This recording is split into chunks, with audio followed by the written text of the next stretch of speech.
Halo sobat anime, kita gas lagi Dragon Master yang gak update-update. Langsung aja yuk kita gas.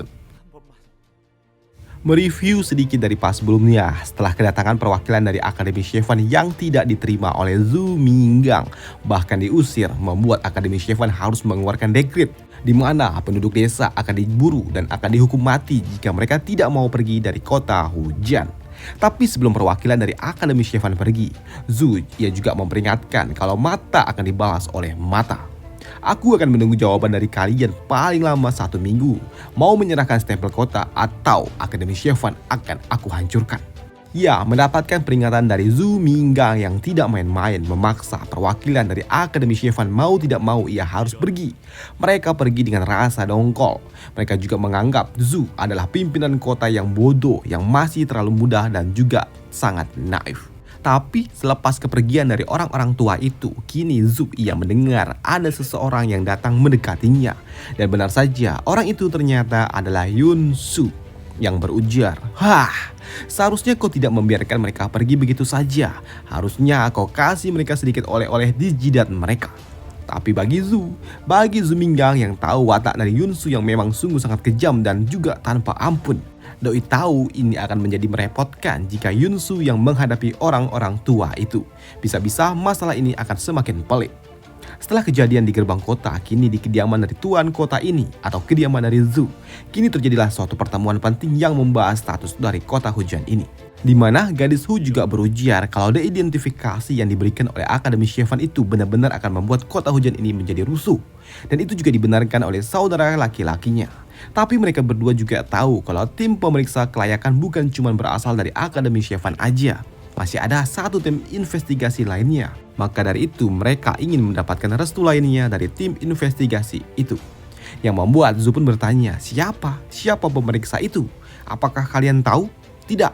Sayangnya kami juga tidak tahu, sambut Hu bersaudara ini. Mendengar kalau keluarga Hu yang notabene-nya mantan penguasa kota tapi tidak tahu tentang hal ini, membuatnya berujar, ini akan sungguh merepotkan, keluh dari Zhu. Tapi mendengar kalau keluarga Hu tidak tahu tentang tim investigasi ini, membuat gadis Persik ini heran, kok kalian tidak tahu? Tapi di sela-sela kebuntuan itu, tiba-tiba saja gadis kecil ini berujar kalau ia tahu sedikit tentang informasi orang yang dibicarakan oleh mereka. Iya, aku tahu karena dulu nenekku pernah, saat ia kembali dari kota, ia pernah bertemu dengan pemeriksa itu. Dan pemeriksa itu juga tahu tentang rahasia dari kota Lihuago. Benarkah? Lantas siapakah orang itu? Tanya gadis Shi. Ya, aku tidak tahu pastinya, tapi nenek pernah berujar kalau orang itu memiliki naga. Memiliki naga dengan warna biru ungu dengan ekor yang berwarna perak, ujar gadis kecil ini. Orang itu juga terlihat ada di Gunung Kinyu, tambah gadis mungil ini. Mendengar itu membuat Zhu pun juga sempat berpikir sejenak. Gunung Kinyu, jaraknya tidak terlalu jauh dari tempat ini. Tapi ya, yang jadi masalahnya, gunung itu telah masuk ke dalam salah satu wilayah dari milik kekaisaran. Tapi mendengar perihal naga biru ungu, membuat koi merah ini ia harus memaksa untuk keluar. Koi merah ini juga berujar kalau sebelumnya naga yang ia rekomendasikan itu adalah naga yang seperti ini. Naga ungu berekor perak. Cepat, Zhu Minggang, kau tangkap naga itu dan jinakinya, ujar koi merah itu dengan santuinya. Cemana pula menjinakkan naga itu? Naga itu milik tuan pemeriksa, lantas bagaimana pula? Dan untuk bocah Hu yang tahu tim pemeriksa itu ada di Gunung Kinyu, membuat dirinya ingin sekali pergi ke tempat itu bersama adiknya. Iya, di sini Zhu pun tidak keberatan akan hal itu. Tapi ingat, kalian cuma memiliki waktu selama 1 minggu. Karena setelah 1 minggu, semua orang yang ada di kota hujan akan dianggap sebagai penjahat. Dan tidak ada jaminan, tidak ada yang peduli jika kalian mati di luar sana, ujar Zhu memperingatkan rekan-rekannya itu. Sedangkan di tempat lain, saat ini di salah satu pegunungan di dekat tepi hutan, saat ini para pemburu sedang mengawasi sekumpulan para sapi liar. Mereka, para pemburu berencana untuk menangkap para sapi itu untuk dijual di pasar. Ya, layaknya para pemburu biasalah. Tapi di sela-sela pemburuan itu tiba-tiba saja muncullah cakar besar yang menangkap salah satu sapi. Dan ternyata itu adalah ulah seekor naga. Kemunculan naga terbang itu membuat sekumpulan para sapi menjadi panik berlarian tanpa arah. Yang jelas itu membuat para pemburu harus lari pontang-panting jika tidak mau diseruduk oleh sekumpulan sapi liar. "Hah, sial, itu nyaris sekali, hampir saja kita mati diinjak-injak oleh para sapi," ujar para pemburu itu. Tapi tiba-tiba saja para pemburu juga dikejutkan dengan kemunculan seseorang yang berujar, "Siapa kalian?" Dan tentu saja para pemburu itu pun mengatakan kalau kami hanyalah seorang pemburu biasa yang berasal dari kota hujan yang sedang mencari hewan buruan. Oh, jadi ini adalah sekumpulan para pendosa yang layak untuk dibunuh. Dan orang yang berujar itu adalah salah satu tuan muda dari keluarga Bay. Ya, karena para pemburu ini berasal dari kota hujan yang sedang bersiteru dengan Akademi Shyvan, membuat para pemburu ini mencoba untuk tidak ikut-ikutan dengan masalah politik. Maka dari itu mereka berujar, Tuan, kami hanyalah seorang pemburu biasa. Dulu kami memang pernah tinggal di kota hujan tapi tidak lagi Tuan. Sekarang kami tidak lagi tinggal di kota itu." Sedangkan untuk para kampret ini, mereka pun tidak peduli dengan ucapan para pemburu itu. Di sini mereka malah sibuk sendiri dan berujar, Senior, apakah kau mau bersenang-senang?" "Ya, tentu saja," ucap kampret satu lainnya. Dan benar saja, kini si kampret tuan muda itu pun, ia mulai menangkap para pemburu dengan naga yang ia miliki. Di sini, si kampret bayi itu pun ingin sekali bersenang-senang dengan cara membuat taruhan dengan rekan-rekannya. Kalau ia akan menjatuhkan pemburu ini dari ketinggian dan akan melihat hasilnya. Apakah mati, apakah tidak. Dan setiap tebakan itu akan dihargai 1000 keping emas. Ya, mereka akan bersenang-senang dengan nyawa dari para penduduk kota hujan, lebih tepatnya para pemburu itu. Ya, para tuan muda ini pun benar-benar bersenang-senang dengan cara bermain-main dengan nyawa para pemburu. Bukan cuma satu pemburu aja, tapi mereka juga ingin bermain-main dengan para pemburu lainnya pula. Yang membuat kini setiap anggota dari para pemburu itu pun harus berlari menyelamatkan diri. Tapi sayangnya hal itu percuma, karena lawan mereka adalah seekor atau seorang Dragon Master. Hingga keesokan harinya Zhu yang mendapatkan informasi itu kalau warganya atau masyarakatnya ada yang dijadikan permainan seperti ini, membuatnya sungguh sangat murka. Ditambah ketika rekan para pemburu itu pun meminta kepada tuan kota untuk mengambil tindakan atas sikap keji orang-orang dari keluarga Bay itu. Ya, di sini Zhu pun paham tentang apa yang harus ia lakukan, di mana ia juga mengenali salah satu pemburu itu karena memang sebelumnya mereka pernah bertemu. Dan sebelum Zhu menuntut bala, Zhu juga meminta kepada gadis Persik yang ada bersamanya ini untuk mencatatkan semua kerugian sebelum ia pergi untuk balas dendam ini semua. Dan itu juga membuat gadis Persik ini pun sedikit kesal. Padahal mereka masih ada waktu jeda 3 hari sebelum dekret itu resmi berlaku. Lantas di sini, Zhu yang ingin balas dendam, ia juga harus tahu siapa dulu yang ia lawan. Maka dari itu Zhu kini ia pergi menemui pimpinan dari kelompok Red Wolf. Dan Pak Tua ini juga berujar kalau cakar elang ini berasal dari keluarga Bay. Karena memang keluarga Bay inilah yang bertanggung jawab atas spesialisasi dalam menjinaki naga yang bertipe seperti ini. Dan orang yang bertanggung jawab atas peristiwa ini seharusnya adalah seorang bocah yang berasal dari keluarga Bay yang bernama Bai Yanshang. Mendengar tentang keluarga Bay, membuat Zhu pun bertanya, siapakah keluarga Bay ini? Tuan muda, keluarga Bay adalah salah satu keluarga yang bekerja di bawah dari Akademi Shyvan. Bisa dikatakan mereka ini adalah sapi perah milik Akademi Shyvan. Mendengar kalau ini ada hubungannya dengan Akademi Shyvan benar-benar membuat Zhu kesal. Dan ia tidak menduga kalau ternyata Akademi Shyvan benar-benar ingin menghancurkan kota hujan. Tapi di sela-sela pembicaraan itu ada seseorang yang datang melaporkan kalau saat ini anggota dari Red Wolf ada yang tertangkap dan disandra oleh orang-orang dari Akademi Shyvan, di mana mereka juga meminta tebusan sebanyak 4.000 keping emas untuk setiap orangnya. Mendengar itu, di sini pimpinan dari Red Wolf itu ternyata ia tidak mau ambil pusing. Ia meminta kepada bawahannya untuk segera menyiapkan tebusan itu. Ya, walaupun sempat mendapatkan penentangan dari bawahannya, di sini pimpinan Red Wolf itu berujar kalau nyawa anggotanya lebih penting daripada sekedar uang. Ya, lagi-lagi di sini Zhu pun meminta kepada gadis Persik untuk mencatat semua bukti-bukti kriminal dari para kampret-kampret suruhan dari Akademi Shyvan itu. Dan karena banyak hal yang harus dilakukan, di sini Pak Tua ini meminta izin kepada Zhu. Tapi di sini Zhu juga berujar kepada Pak Tua itu untuk tenang dan santuy aja. Aku adalah tuan kota ini. Aku tidak hanya akan diam saja melihatmu ditindas seperti ini. Aku akan membawa keadilan untuk kalian semua. So, jadi ya tenanglah sebentar. Tuan kota, kami sangat senang jika Anda melakukannya. Tapi jika Anda ingin melakukannya, Anda harus melakukannya secepat mungkin.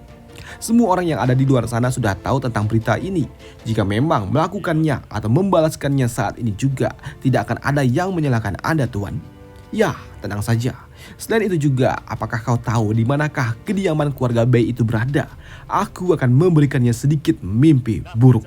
Ya, mendengar kalau Zhu ingin mencari keluarga Bei membuat Pak Tua ini berujar. Ya, mereka ada di sekitaran pegunungan zombie, yang memang di tempat itu terdapat banyak sekali padang rumput yang sangat luas, ujar Pak Tua itu. Dan benar saja, di tempat lain, di kediaman keluarga Bei, saat ini sedang melakukan pertemuan penting. Ya, kampret ini sedang melakukan suatu pertemuan penting. Ya, si kampret Bei ini sedang melakukan negosiasi penjualan naga miliknya kepada nona keluarga Hong, yaitu Hong Meizu. Dan di sela-sela tawar-menawar itu, tiba-tiba saja mereka dihampiri oleh salah seorang kroco yang berujar, Tuan muda, ada seorang pangeran dari ibu kota kekaisaran yang datang mencari dirimu. Mendapatkan gangguan di sela-sela pembicaraan penting soal bisnis membuat si kampret Bei ini murka. Dan ia juga ngamuk kepada bawahannya. Oi, apakah kau buta? Apakah kau tidak melihat kalau aku sedang menjamu tamu yang terhormat? Terhormat? Apakah yang datang itu adalah seorang raja? Ujar Zhu Binggang kepada kampret Bei itu. Melihat Zhu datang membuat si kampret ini bertanya, siapa kau? Siapa aku? Itu tidaklah penting. Karena yang terpenting adalah mari kita bersenang-senang. Jika kau bisa menahan pedangku dan tidak mati, kau akan mendapatkan 1000 emas.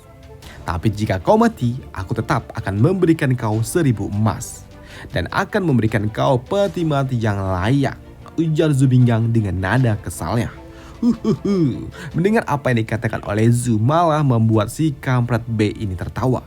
Doi tertawa karena Doi tahu kalau Zhu adalah orang dari kota hujan. Si kampret ini juga berujar, hebat. Ya, kau sungguh hebat. Masih ada orang dari kota hujan yang berani bertindak sesopan ini. Sungguh sangat hebat. Ternyata memberikan beberapa receh kepada para pemburu itu untuk berobat malah membuat masalah. Tapi untuk Zhu, Doi tidak peduli dengan ucapan bocah itu. Doi tidak peduli dengan bacotan dari si kampret itu. Bahkan di sini Zhu tanpa keraguan sama sekali, ia langsung mengeluarkan moxinya dan bersiap untuk menyerang. Oi, kampret, bersiaplah kau. Aku akan menyerangmu menggunakan pedangku, ujar Zhu Minggang. Dan melihat Zhu yang sepertinya tidak main-main membuat si kampret ini pun kesal. Dan tentunya selain kesal, ia juga sedikit takut. Karena memang kini keringat sebesar biji jagung keluar dari kepalanya. Si kampret ini juga bertanya, siapa kau sebenarnya? Apakah kau tidak tahu kau ada di mana? Aku tidak peduli. Aku adalah Zhu Minggang, tuan kota dari kota hujan. Aku juga tidak tahu kalau kau mau memilih yang mana. Kembali ke kota hujan untuk mendapatkan hukuman, atau kita bisa bertaruh 1000 emas untuk bersenang-senang. Untuk melihat apakah kau masih bisa bertahan hidup setelah terkena pedangku ini. Silakan kau pilih. Mendengar pilihan yang tidak masuk akal membuat kampret ini kesal. Ia meminta kepada bawahannya untuk segera menghajar Zhu. Bagi Zhu yang melihat si kampret ini tidak mau menyerah, Zhu ia tidak peduli dengan sekali Moxi dapat dengan sangat mudah membantai para kroco-kroco yang tidak berguna itu. Dan melihat Zhu yang dapat membunuh para kroco-kroco dengan sangat mudah, membuat si kampret ini sempat tersentak. Melihat para kroco-kroco ternyata tidak berguna. Di sini si kampret Bei ini juga berujar, sepertinya kau memang mencari mati. Maka dari itu, Doi mengeluarkan naga miliknya, yaitu naga terbang. Tapi yang ada naga itu harus menjadi perisai daging untuk si kampret Bei itu. Melihat naga dan juga para kroco-kroco tidak berguna, membuat si kampret ini shock. Ia tidak menduga tentang apa yang ada di depan matanya. Sedangkan untuk Zhu yang melihat serangan sederhana dapat ditahan oleh para kroco-kroco itu, membuatnya berujar, menggunakan para daging untuk menahan serangan sederhana ini. Ternyata nyawa dari tuan muda ini cukup berharga juga. Baiklah, terimalah ini 1000 emas dari diriku. Aku kalah dalam permainan ini, tapi selanjutnya masih belum tentu, ujar Zhu sembari melemparkan sekantong emas.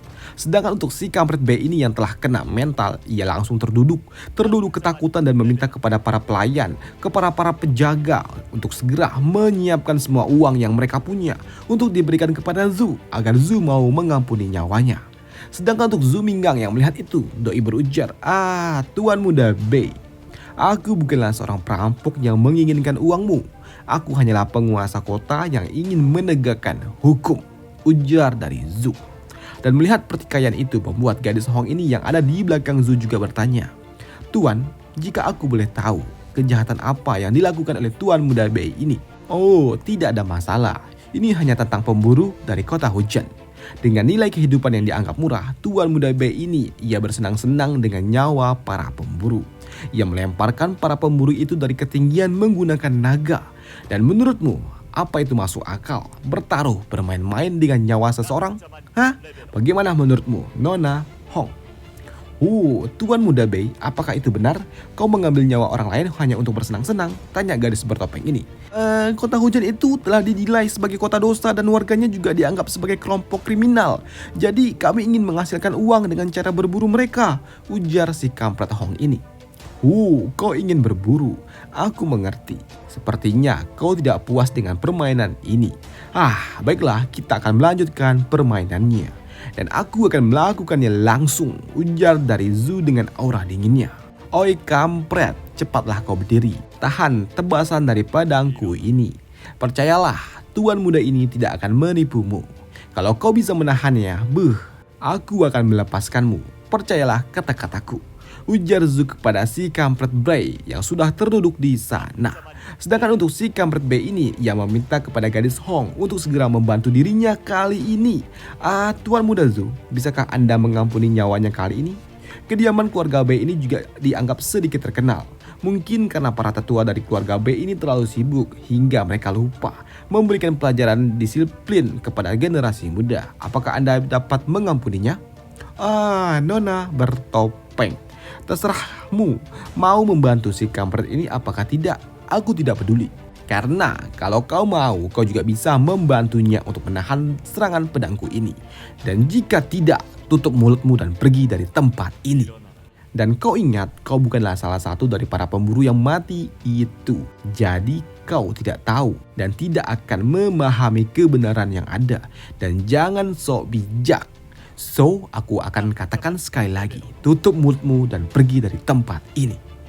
Mendapatkan peringatan dari Zhu yang tidak main-main membuat rombongan dari gadis Hong ini pun akhirnya pergi dari tempat ini. Dan itu membuat kampret Bei ini pun memohon belas kasih dari keluarga Hong untuk membantu dirinya. Karena doi tahu kalau keluarga Hong ini cukup kuat. Aku akan memberikan sekumpulan naga terbang itu secara gratis. Kalau kau mau membantuku, ujar si kampret Bei ini. Tapi yang ada, slap! Gadis Hong itu pun tidak peduli. Ia menghempaskan si kampret Bei itu yang ingin menyentuh dirinya. Sedangkan untuk Zhu yang melihat si kampret itu tidak memiliki dukungan, doi berujar, Tuan Muda Bei, sekarang kau tahan pedangku ini, ujar Zhu sembari mengangkat moksi ke udara. Dan tentu saja melihat Zhu yang seperti ini membuat si kampret Bei ini pun hanya dapat terdiam, syok ketakutan, karena tidak ada lagi yang dapat ia lakukan. Maka dari itu ia berlutut, membuang semua harga dirinya serta memohon kepada Zhu untuk mengampuni nyawanya. Tapi bagi Zhu Minggang yang kejam dan juga keji, ia tidak peduli dengan itu semua dan Zhu ia menembaskan pedangnya langsung ke arah si kampret Bei. Sial, aku kalah lagi, ujar Zhu yang sengaja menebas perut dari si kampret itu dan tidak membunuhnya. Dan Zhu juga tidak lupa memberikan kembali satu kantong emas. Yang membuat bocah Bei ini pun tahu kalau Zhu ia sedang bermain-main dengan nyawanya. Zhu Minggang, bukankah kau sudah menang? Dan dengan kemampuanmu yang kau miliki ini, bukankah kau cuma bersenang-senang saja dan mempermainkanku? Ujar si kampret itu dengan histerisnya. Bersenang-senang kau bilang. Menurutku hidup itu lebih baik daripada kematian. Dan bisa hidup itu adalah sebuah hal yang paling menyenangkan, ujar Zhu sembari menebaskan pedang yang kembali dan itu semua akhirnya mengakhiri hidup si kampret ini. Selepas puas mempermainkan si kampret itu, beberapa saat kemudian di tempat lain, saat ini di bukit tempat tanaman obat tumbuh, saat ini Shobi yang mendarat dan membekukan area yang ia pijak. Kedatangan Zhu yang mengguncang dataran ini membuat gadis montak ini berujar, Siapa yang datang itu? Ya, melihat ada yang datang ke tempatnya membuat si montok itu berujar, lancang. Kami adalah anggota dari Akademi Shyefan dan ini adalah area terlarang milik kami dan orang-orang yang tidak memiliki kepentingan dilarang masuk, ujar si montok ini. Apa? Milikmu? Oi mentok. Ini adalah batas kota hujan dan ini adalah wilayah pribadiku. Ini adalah wilayah milik Zhu Minggang. Sejak kapan area ini menjadi wilayah dari Akademi Shyefan? Mengetahui yang datang adalah Zhu Minggang membuat si montok ini cukup terkejut. Oi, Milf Montok, kau kini telah tahu siapa yang datang. Dan kenapa kau belum pergi dari tempat ini? Pergilah saat ini juga. Dan jika kau masih belum pergi setelah matahari terbit, jangan salahkan aku jika aku berbuat kasar kepada kalian.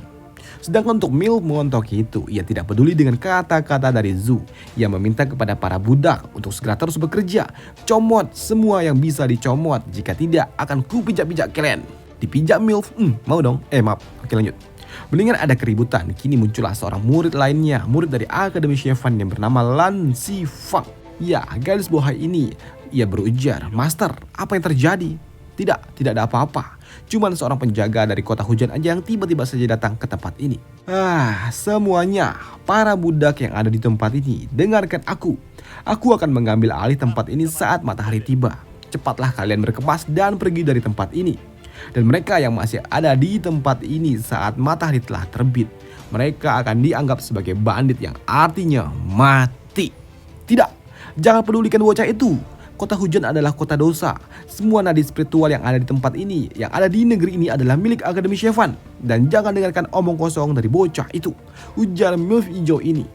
Sedangkan untuk gadis Lan yang mendengar perdebatan itu, doi merasa bukankah masih ada 3 hari lagi dalam mengambil alih keputusan untuk kota hujan ini? Tanyanya kepada master itu. 3 hari? Apa bedanya 3 hari sama detik ini juga? Semuanya sama, ujar Milf itu kepada muridnya. Sedangkan untuk Zhu yang mendengar itu, doi berujar, "Hahaha, ternyata masih ada juga gadis kecil yang cukup bijak. Tapi terserah kalian. Aku akan mencari tempat untuk bersantai sejenak dan menunggu hingga matahari terbit. Dan ketika matahari telah terbit dan kalian sudah tahu pasti apa yang akan aku lakukan," ujar Zhu sembari meninggalkan para ciwi-ciwi montok itu. Dan melihat Xiaobi yang ada bersama Zhu membuat gadis Lan ini juga berujar, "Master, naga putih itu memiliki level kultivasi yang sangat tinggi. Tidak baik jika kita menjadi musuhnya dari orang itu." "Ya, lantas apa yang harus aku lakukan, bocah? Apakah kau ingin bocah itu mengambil alih bukit obat milik kita ini? Sedangkan untuk para budak itu yang mendengar perkataan keras dari Zhu, mereka juga ingin kembali terlebih dahulu dan meminta bantuan dari para master untuk segera menghadapi Zhu Minggang untuk menghadapi masalah ini. Dan hal itu pun dibenarkan oleh gadis Lan, karena memang Akademi Shyefan harusnya memberikan contoh yang baik kepada semua pihak yang ada di wilayah ini. Tapi tidak dengan Milf hijau ini. Doi malah meminta kepada bawahannya untuk segera mencari bala bantuan yang ada di sekitaran dari tempat ini aja. Sedangkan untuk Zhu yang sedang santuy-santuy aja, doi mendengar perbincangan orang-orang dari Akademi Shyefan, yang lebih tepatnya gadis cantik Lan yang meminta kepada bawahannya untuk segera mengambil semua tanaman herbal yang masih bisa mereka ambil sebelum memang matahari terbit. Kalau udah terbit, ini semua adalah milik kota hujan. Tapi di sini para budak-budak dari kroco-kroco kampret ini ia malah berujar, "Ketika bala bantuan datang, kita lihatlah apakah bocah itu masih dapat berani sombong," ujar si kampret ini. Tapi apa yang dipikirkan oleh gadis Lan itu, ia berpikir kalau apa yang dilakukan oleh Akademi Shyefan ini sebenarnya sama aja dengan para bandit. Hanya saja penggunaan bahasanya yang lebih berbeda dan lebih halus. Kalau para bandit yang melakukannya mereka disebut sebagai perampok. Tapi kalau kita yang melakukannya kita menyebutnya sebagai penyitaan. Sama aja, pikir gadis Lan. Hei, mendengar pola pikir dari gadis Lan itu membuat Milf ini berujar, "Oi, gadis Lan, apakah kau ingin menentang dari keputusan dekan?" Dekan itu ya mirip-mirip kayak tetua gitulah. Dan tak lama setelahnya matahari pun terbit. Dan Zhu ia akan mengambil alih tempat ini. Dan melihat orang-orang dari Akademi Shyefan yang masih aja berdebat membuat Zhu ia berujar, oi, kalian masih belum pergi. Apakah kalian di sini ingin melihat bukit obat milikku? Milik lu kampret. Ini adalah tempat kami, ujar Milf hijau itu. Ya, ini akan menjadi milikmu kalau kau benar-benar dikubur di tempat ini, ujar Zhu dengan dinginnya. Dan langkah awal Zhu untuk mengusir mereka adalah dengan cara memberikan perintah kepada Xiaobi. "Xiaobi, bekukan tempat ini." Dan dengan teknik ice miliknya, di sini para kroco-kroco itu pun terlambat untuk melarikan diri. Karena mereka semua yang ada di tempat ini perlahan-lahan mulai membeku. Terkena sihir ice milik Xiaobi, dan ketika mereka menyadari kekuatan milik Xiaobi yang sungguh sangat kuat, sudah terlambat. Karena mereka semua yang ada di tempat ini telah dibekukan oleh sihir milik Shobi. Tapi dari semua orang-orang yang ada dari Akademi Shyefan, hanya gadis Lan lah yang tidak dibekukan oleh Zhu Minggang. Bukan karena bobanya yang padat, tapi ya karena memang doi memiliki akal pikiran yang cukup sehat dibandingkan para kroco-kroco lainnya yang telah dibekukan oleh Zhu Minggang. Tapi tak lama setelahnya, tibalah burung hijau khas milik Akademi Shyefan yang membuat gadis Lan ini tahu kalau kali ini yang datang adalah paman keduanya. Dan ketika rombongan itu datang mendekati tempat ini, Pak Tua ini pun langsung berujar, apa yang terjadi? Dan orang yang baru datang ini adalah kepala dari Biro Hukum, yaitu Lan Kuan. Ya, di sini gadis Lan pun juga mencoba untuk menjelaskan tentang apa yang terjadi kepada pamannya, tentang apa yang telah ia saksikan selama ini kepada pamannya itu. Ya, di sini Pak Tua itu pun paham, yang membuat Pak Tua itu pun mencoba untuk meminta kepada Zhu untuk membebaskan para kroco-kroco ini dengan sangat sopan. Ya, di sini Zhu pun meminta atau menerima sapaan itu dengan sangat baik. Tapi di sini Zhu juga meminta maaf harus berbuat kasar karena memang sebelumnya ia telah memperingatkan mereka semua, tapi bebal, kagak mau paham. Padahal sebelumnya ia telah memberitahu konsekuensi apa yang akan diterima oleh mereka semua jika memang mereka telah melanggar batas wilayah miliknya. Maka dari itu, aku harus menghukum mereka sebagaimana mestinya, ujar dari Zhu. Hei, mendengar apa yang dikatakan oleh Zhu, di sini Pak Tua itu pun terlihat tidak senang. Bahkan ia berujar, Tuan Kota, meski kami telah menyinggungmu terlebih dahulu, tapi kau tidak berhak menggunakan kekerasan. Maka dari itu, silakan ikut kami ke pengadilan dari Akademi Shyefan. Pengadilan itu akan dipimpin langsung oleh Kepala Biro Hukum. Oh, mendengar si kampret tua itu ingin menghukum dirinya membuat Zhu pun kesal. Junior Lan, sepertinya paman keduamu itu juga termasuk orang yang nggak punya otak. Dan sebaiknya kau pergilah pulang ke Akademi Shyefan. Temukanlah orang atau seseorang yang bisa bertarung mengalahkan diriku. Atau ya paling tidak kau carilah orang yang punya otak untuk diajak bicara dengan diriku, ujar Zhu kepada gadis montok Lan itu. Oh iya, untuk kawan-kawanmu yang ada di tempat ini, jangan khawatir, aku akan menahannya. Tenang aja, mereka semua tidak akan mati, tambah dari Zhu. Mendengar peringatan dari Zhu di sini, gadis bohai itu pun tidak langsung pergi. Ia mencoba untuk meyakinkan pamannya kalau memang benar kalau memang orang-orang dari Akademi Shyefan lah yang telah salah dalam kasus kali ini. Tapi di sini kampret tua itu yang baru datang ini ia tidak terima. Karena ini akan menjatuhkan harkat dan juga martabat milik Akademi Shyefan. Maka dari itu, kini si kampret tua itu pun mengangkat tangannya ke udara dan tiba-tiba saja, buah!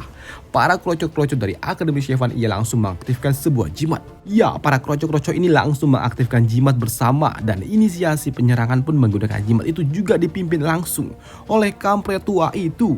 Yang membuat Zhu yang melihat itu ia hanya dapat berujar, orang-orang dari Biro Hukum ternyata mereka semua adalah master jimat. Dan benar saja, kini jimat-jimat itu pun melesat ke arah Shobi yang bersama Zhu. Dan klak, jimat-jimat itu mencoba mengurung pergerakan dari Shobi, yang membuat Zhu yang melihat itu ia berujar, Shobi, gunakanlah teknik frozenmu untuk melemahkan jimat itu. Dan benar saja, dengan teknik ice-nya di sini, Shobi ia dapat melemahkan jimat-jimat itu. Sedangkan untuk para kampret-kampret ini, terutama si kampret tua ini, ia meminta kepada bawahannya untuk fokus untuk memperlambat, melemahkan pergerakan dari Shobi. Sedangkan untuk dirinya, ia akan mengurus Zhu Minggang dengan tangannya sendiri. Dan benar aja, kini kampret tua itu pun menyerang Zhu dengan jimat-jimat yang ia lepaskan ke arah Zhu langsung dari arah depan. Dan melihat itu, di sini Zhu pun juga santuy aja, walaupun tiba-tiba saja, terjadilah sebuah ledakan yang cukup besar tepat di arah Zhu Minggang. Tapi dari balik ke bulan itu tiba-tiba saja, Shocking pun muncul. Ya, Shocking, aku telah menyiapkan area bertarung untuk dirimu. Bermain-mainlah kau dengan para kroco-kroco itu, ujar Zhu kepada naga miliknya ini. Ya, dan benar aja, dengan perintah dari Zhu untuk bermain-main, tiba-tiba saja culap. Para kroco-kroco dari Biro Hukum mereka semua tertangkap oleh akar forest yang dilepaskan oleh sihir milik Shocking. Dan sihir forest milik Shocking itu bukanlah cuma menangkap pergerakan dari mereka semua. Bukan cuma menangkap dan membatasi pergerakan, tapi memberikan efek racun gatal yang sangat luar biasa gatal. Tidak, semua tubuhku gatal. Dan muncul bintik-bintik beracun, keluh para kroco-kroco yang tertangkap itu. Dan untuk gadis Lan yang tidak ikut-ikutan bahkan dilindungi oleh Shocking dengan menggunakan sihirnya dari efek racun itu, doi hanya dapat iba dengan rekan-rekannya. Sedangkan untuk si kampret tua ini, ia memang berhasil lolos dari racun yang dilepaskan oleh Shocking berkat jimat pelindung yang ia miliki. Dan melihat para kroco-kroco itu mudah sekali untuk ditaklukkan membuat Shocking. Hilih kintil. Master jimat apaan ini? Apa cuma segini doang? Easy deh, ujar dari Shocking. Melihat rombongan dari Biro Hukum tidak dapat berguna di hadapan Zhu Minggang, membuat gadis Montoklan. Ia ingin agar Zhu membekukan mereka aja, dan ia akan kembali ke Akademi Shyefan untuk mencarikan seorang guru lainnya yang setidaknya memiliki otak untuk berpikir. Namun untuk si kampret tua ini yang melihat salah satu muridnya mencoba bernegosiasi dengan Zhu, membuatnya sangat kesal. Tapi gadis Lan ini juga berujar, kau saja tidak dapat mengalahkan orang itu, dan jika Zhu adalah seorang iblis, kau sudah pasti bakalan mampus. Cih, aku yakin bocah ini pasti telah menyiapkan jebakan sebelum kita datang.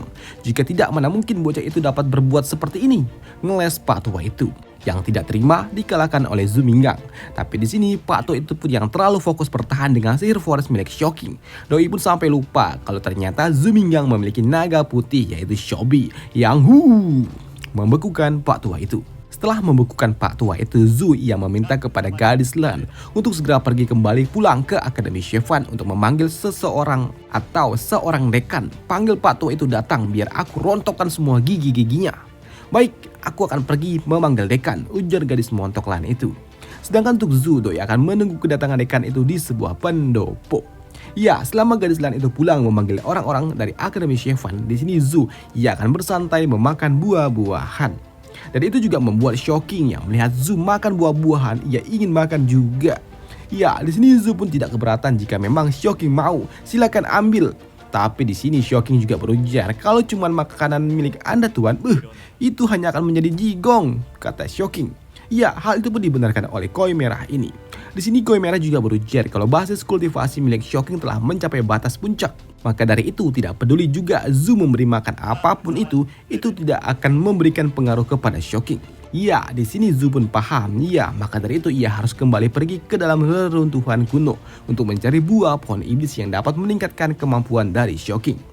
Dan tak lama setelahnya tiba-tiba saja ada yang berteriak, Zhu Minggang, keluar kau! Dan itu sempat menoti Zhu, dan ternyata orang yang datang itu adalah salah satu dekan dari Akademi Shyefan. Kau, Zhu Minggang, kau telah menantang keagungan dari Akademi Shyefan kami. Kau harus membayar mahal tentang ini semua. Bahkan jika kau adalah seorang penguasa kota, kau tidak memenuhi syarat untuk dapat dihukum mati. Tidak memenuhi syarat, katamu Pak Tua? Kalian ini sungguh sangat unik. Segala sesuatu yang dilakukan oleh Akademi Shyefan akan selalu dibenarkan apapun itu. Dan yang menentangnya pasti akan langsung disingkirkan. Kalian sungguh sangat luar biasa. Tidak peduli dengan apa yang kau katakan. Ini semua sudah keputusan dari Akademi Shyefan kami. Kau juga tidak memiliki kualifikasi untuk dapat dinilai oleh kami untuk menjadi seorang penguasa kota, tambah Pak Tua itu. Kualifikasi. Memangnya kualifikasi apa yang kau miliki, kampret? Dari status dari Akademi Shyefan, kau hanyalah seorang bawahan. Dari segi basis kultivasi dan juga kekuatan, kau bahkan tidak lebih baik daripada sekedar belatung, ujar dari Zhu Minggang. Si kampret tua ini yang dikata-katakan oleh Zhu Minggang membuatnya sangat kesal dan juga murka. Ia menganggap kalau Zhu Minggang hanyalah kaum barbar yang nggak bisa menjaga sikap dan juga lisannya. Tapi di sini Zhu juga sudah mulai bosan berardu argumen dengan Pak Tua kampret itu. Maka dari itu, serahkan segel kota ini dan bawa pergi orang-orangmu dari wilayahku ini. Tidak, lupakan saja, sambut dari kampret tua itu. Yang membuat Zhu pun menjadi kesal. Udah dibiarin ngelunjak. Maka dari itu, buah, Zhu ia mengeluarkan Moxie. Baiklah, sepertinya aku harus mematahkan semua sendi-sendi yang ada di tubuhmu. Dan setelahnya barulah aku akan bertanya lagi, ancam dari Zhu. Mendengar itu membuat gadis Lan ini terkejut lah. Bukankah Zhu tadi mengatakan kalau ia hanya akan merontokkan gigi dari Pak Tua Dekan? Lah sekarang malah mau mematahkan sendi-sendinya. Sedangkan untuk Zhu yang telah mulai bosan ketika ia mengangkat lengannya ke udara. Moxie yang mengeluarkan auranya yang membuat Pak Tua itu pun cukup terkejut. Lah, seorang god mortal. Lah, bukankah Zhu adalah seorang Dragon Master? Kenapa ia memiliki pedang terbang? Lah, apa ini? Dan buah, Moxie yang mengeluarkan aura raja miliknya yang membuat Pak Tua Dekan ini langsung gercep. Sial. Ini bukanlah pedang biasa, ini adalah naga yang telah dirubah rohnya menjadi roh pedang. Sial, kenapa ia memiliki kemampuan suci yang begitu kuat? Bahkan kekuatan ini setara dengan kekuatan dari god mortal. Si kampret tua ini pun juga tahu kalau bertarung dengan Zhu dari jarak jauh itu akan sangat merugikan. Jika terus bertahan, ia akan sangat sulit. Maka dari itu ia harus mengambil inisiasi menyerang sejak awal. Dan melompatlah Pak Tua itu mendekati Zhu Minggang. Ia menutup jarak di antara keduanya agar tidak terlalu jauh. Bertarung dari jarak dekat dengan seorang Dragon Master, kurasa itu adalah pilihan yang sangat konyol. Maka dari itu Shobi, Shocking, keluarlah. Wah. Lihatlah, pilihlah apakah kau menyukainya Pak Tua. Melihat Shobi dan juga Shocking yang memiliki tingkat kultivasi naga tingkat atas membuat Pak Tua ini shock lah. Kok jadi begini? Ditambah ketika Shobi yang melepaskan teknik ice miliknya. Dar! Mengempaskan Pak Tua itu. Pak Tua ini terhempas terkena sihir ice sederhana milik Shobi. Selain Shobi, Pak Tua ini juga harus menghadapi Shocking dan juga Moxie yang membuatnya berpikir, Kimbe, gadis Lan, kenapa kau tidak memberitahuku kalau Zhu Minggang sekuat ini? Kampret. Sedangkan untuk Zhu, Doi meminta kepada naga-naganya untuk memperlakukan Pak Tua itu dengan baik. Dalam arti lain, hajar Pak Tua itu. Dan Pak Tua itu pun mati-matian mencoba menghindari kabur dari tempat ini. Dan dalam pelariannya, Pak Tua ini juga berujar, kau, Zhu Minggang, kau terlalu meremehkan Akademi Shyvan kami. Ujar Pak Tua itu sembari mengeluarkan teknik roh miliknya. Yang membuat Zhu yang melihat itu, Doi berujar, itu teknik yang cukup menarik. Ya, roh merak itu terlihat cukup menarik. Tapi bagi Shocking itu tidaklah berarti. Karena ketika sihir force-nya diaktifkan, boom, menutup sudah roh merak itu. Sedangkan untuk Pak Tua ini yang tahu kalau tanah adalah kekuasaan dari Shocking, maka dari itu ia akan memanfaatkan awan yang ada di atas langit untuk bersembunyi. Tapi ketika ia berada di atas sana, Doi merasalah kok udara tempat ini sungguh sangat dingin dan plak, kepalanya membentur ice wall yang membuat Pak Tua itu pun kesal. Lah kok bisa ada ice wall di atas sana? Kau mau bermain-main di atas awan. Awan adalah wilayahku. Lebih baik kau pergi ke bawah sana, ujar Shobi. Kakak kampret. Sejak kapan ada Astro Dragon di tempat ini? Apakah naga putih itu adalah tipe Astro Dragon? Pikir Pak Tua itu sembari jatuh dari atas awan. Dan ia menghujam ke bawah sana. Tapi sebelum menghantam ke bawah tanah, di sini Shobi yang menggunakan sihirnya untuk segera menangkap Pak Tua itu dengan sihirnya. Cap. Ya, di sini Pak Tua itu pun tidak lagi dapat melakukan apapun karena di sini tulang-tulangnya telah patah ketika ia menabrak ice wall dengan kuat di atas sana tadi. Dan untuk mempermalukan Pak Tua itu, di sini Shocking ia melepaskan celana Pak Tua itu. Sedangkan untuk Zhu yang melihat si kampret ini dipermalukan oleh naga-naganya, Doi berujar, Pak Tua Dekan, maafkan aku. Maafkanlah nagaku yang tidak memperlakukanmu dengan baik Pak Tua. Bahkan mereka juga merusak celanamu. Waduh. Tapi aku juga tidak menyangka kalau kau ternyata benar-benar sangat lemah. Bacot! Hentikan omong kosongmu, ujar si kampret tua ini. Gadis Lan, sepertinya kau harus kembali lagi ke Akademi Shyvan. Sepertinya kau harus pulang untuk kembali menemukan seseorang yang dapat mengalahkan diriku. Karena memang dekan yang satu ini tidak dapat membuat nagaku terhibur. Ujar Zhu mempermalukan Pak Tua yang digantung itu. Sedangkan untuk Pak Tua ini, bagaimana mungkin aku adalah seorang dekan dari Akademi Shyvan bisa dipermalukan seperti ini oleh seorang murid. Sial, ujar Pak Tua itu di dalam hati. Tuan Kota, karena dekan kami ini sudah sangat kuat, tidak peduli seberapa kuat orang yang akan aku bawa. Mereka yang terkuat hanya ada selevel dengan Pak Tua dekan ini. Dan karena rektor tidak mau mengurusi masalah yang seperti ini, serta dekan kedua ataupun ketiga pasti tidak akan ada yang lebih kuat dari Pak Tua ini, maka dari itu sepertinya aku tidak memiliki pilihan lain. Diam kau bocah. Kau hanya mempermalukan dari Akademi Shyvan kita yang bermartabat itu, ujar Pak Tua itu dengan tubuhnya yang terbalik. Pak Tua Dekan, bukankah Anda telah kalah? Dan apa yang telah Anda lakukan selama ini juga telah membuat Akademi Shyvan tidak memiliki martabat lagi kok. Mendengar apa yang dikatakan oleh gadis Lan itu membuat Pak Tua ini berpikir, apakah gadis Lan ini telah menyerah akan keadaan yang seperti ini? Selain itu, di sini gadis Lan ini juga berujar, Tuan Muda Zhu, aku rasa orang-orang yang dapat mengalahkan Anda tidak akan bisa datang. Maka dari itu bagaimana jika saya memanggil bapak kandungku aja? Ia adalah seorang pria yang memiliki pola pikir yang cukup baik. Baiklah, sambut dari Zhu. Tapi Tuan Muda Zhu, jika aku harus kembali ke Akademi Shyvan dengan kekuatanku sendiri, itu akan menghabiskan banyak waktu. Maka dari itu, bisakah Anda membantuku untuk melepaskan guru dan juga teman-temanku sejenak? Baiklah, itu tidaklah masalah. Tapi aku tetap harus mengikat mereka. Sambut dari Zhu. Shobi, cairkanlah mereka ini, ujar Zhu kepada Shobi. Dan benar saja, Di sini Shobi ia menarik ais miliknya yang membuat kini sihir es yang mengikat para kroco-kroco itu mulai mencair. Tidak mencair sepenuhnya, tapi ia mencairkan sebagian tubuh dari para kroco-kroco itu. Dan untuk MILF Bohai ini, Doi pun begitu kesal dengan Zu yang telah membekukan dirinya. Bahkan ia begitu yakin, "Oi, Zu Mingang, nanti jika orang-orang dari Biro Hukum tiba, kau pasti akan dihukum mati. Kau akan dipotong-potong menjadi 1000 bagian kecil, hah? Hei, cak tengok sekitarmu dulu," ujar dari Zu. Dan sungguh terkejutnya mereka melihat. Ketika mereka melihat ternyata di sebelah mereka di utara sana, di sini rombongan dari MILF Putih itu pun melihatlah ternyata orang-orang dari Biro Hukum sama kayak mereka. Sama-sama udah dibekukan oleh Zu Mingang. Apa yang terjadi? Baiklah, orang-orang dari Biro Hukum dapat dikalahkan. Tapi tenang aja, nanti semua pasti akan baik-baik aja ketika dekan kami datang. Kau tidak akan pernah bisa berbuat apa-apa. Iya, dekan kami, ia pasti tidak akan membiarkanmu kabur, ujar MILF montok itu.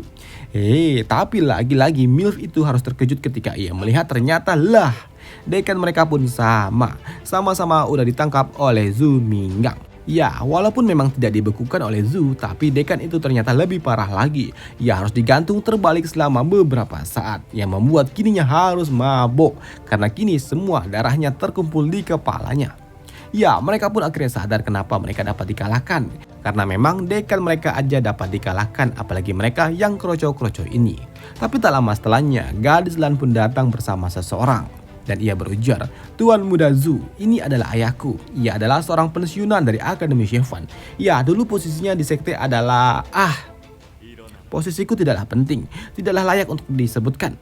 Akademi Syefanku memang telah gagal dalam beberapa tahun terakhir, tapi setidaknya mereka masih memiliki basis pondasi. Dan kau bisa mengalahkan mereka semua. Kau sungguh sangat luar biasa," ujar Patua ini yang baru saja tiba. Dan setelah alur cerita dari Dragon Master kita di sini, dan sampai jumpa di video selanjutnya. Dimana di part selanjutnya masalah dari Akademi Shyefan ini telah selesai dan Zu akan pergi mencari seekor naga baru, yaitu naga yang ada di tingkatan Dragon King. Dan sampai jumpa di video selanjutnya. Bye, thank you.